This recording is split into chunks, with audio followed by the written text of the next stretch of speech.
If you've been using Google Analytics over the past few years, you might have noticed an increase in the proportion of traffic which is being attributed as direct, which can be incredibly frustrating because it makes it very difficult to understand an attribute where conversions or where some of our traffic is actually coming from. Because what you'll find is that this supposed direct traffic can also be traffic that's come through from sources which Google is no longer able to attribute due to the removal of third-party cookies on certain platforms like Facebook, new device updates like the iOS update on the iPhones, causing the removal of third-party cookies being used in certain apps. In fact, at a recent keynote at a Hotjar conference, Rand Fishkin gave a talk on dark social and how they found that some social channels now are completely masking the referral source, and consequently that traffic ends up coming through and being attributed as direct.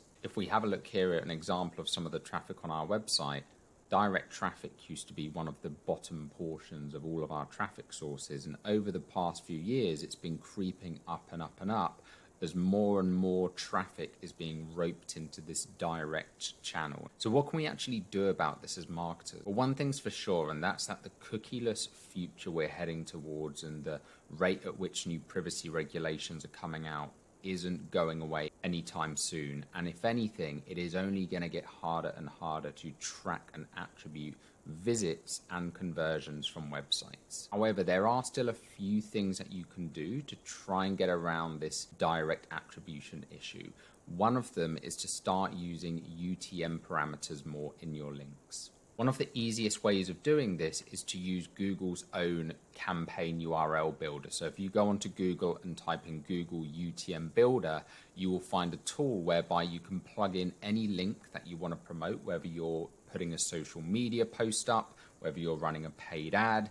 You just put the link to the landing page that you're driving traffic to, and then you can put in any names that you want to use to be able to identify what post, what campaign, what email, ad creative, audience, etc. this is coming from. So you've got different layers from the name of the campaign source, the campaign medium. So is it paid? Is it an email? So you can really kind of drill down and get a good understanding of where certain visitors are coming from. Once you've populated this information, it will then give you a shareable link with the UTM parameters added on to the end of it. Now, it is worth saying here, even though this can sometimes get around the platforms themselves hiding the referral data, if certain devices or platforms have blocked third-party cookies, you'll find that Google Analytics won't be able to store this information, so you're still going to struggle to be able to trace that back. So another thing that you'll want to make sure you've got on your website is for any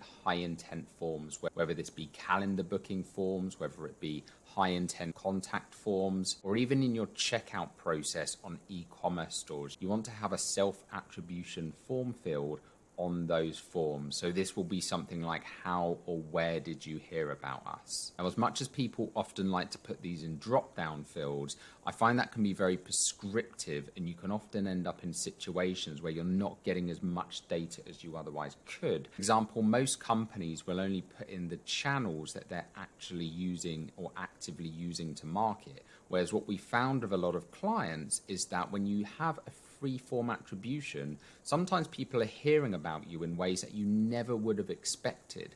So by using a drop-down, you often shut out these other ways that people might be hearing about you. So always recommend using a free-form text field here, as it's going to give you much better data as to where and how customers are actually finding out about you.